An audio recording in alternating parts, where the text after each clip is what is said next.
वाहेगुरु जी का खालसा वाहेगुरु जी की फतेह। आज का हुक्मनामा धन धन श्री गुरु ग्रंथ साहिब जी महाराज जी का तखत श्री हरमंदिर साहिब पटना साहिब जी से लिया गया है। गुरु जी फरमान करते हैं, चैतसरी महला चौथा, कर पहला चौपदे। एक ओंकार सतगुर प्रसाद, मेरे हियरे रतन नाम हर बसया, गुर हाथ धर्यो मेरे माथा। मेरे हियरे रतन नाम हर बसया, गुर हाथ धर्यो मेरे माथा। जन्म जन्म के किल विख दुख उतरे, गुर नाम देओ रिन लाथा। अंग 696। गुरु जी फरमान करते हैं कि धन धन श्री गुरु ग्रंथ साहिब जी महाराज जो किसी धर्म विशेष के गुरु नहीं है, जगत गुरु हैं, सर्व के हित के लिए आदेश करते हैं। और जब हुक्मनामा हम लेते हैं, जब रोज का हुक्मनामा हम लेते हैं गुरु ग्रंथ साहिब जी में से, तो वो हमारे लिए आदेश करते हैं। जैसे हम किसी ज्योतिषी के पास जाते हैं अगर, तो हम उनसे पूछते हैं कि बताइए ज्योतिषी जी, आज हमारा पंडित जी बताइए आज का दिन हमारा कैसा निकलेगा। उसी तरह से गुरु ग्रंथ साहिब जी की वाणी जो है, प्रत्यक्ष गुरु हैं, बोलते हैं। वो अपने हुक्मनामे के जरिए हमें हर सवाल का जवाब देते हैं, हमारे हर उलझन को सुलझाते हैं, हमें हर तरह से राह दिखाते हैं। इसीलिए डेली हुक्मनामा लेना बहुत ज़रूरी है, एक सिख के लिए, एक शिष्य के लिए, गुरु के सिख के लिए। सच्चा गुरु जीवन में आना आसान नहीं होता। जैसे अब जैसे नारद मुनि जी थे, उन्होंने 21 गुरु धारण किए, उसके बाद उनको जाके सच्चे गुरु की प्राप्ति हुई।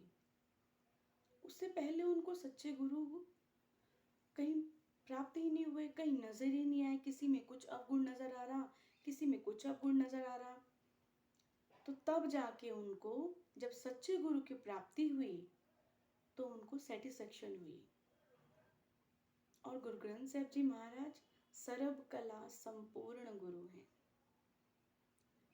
इसीलिए गुरु ग्रंथ साहिब जी में हर संतों की, महापुरुषों की, गुरुओं की वाणी का संग्रह है, हर सवाल का जवाब है।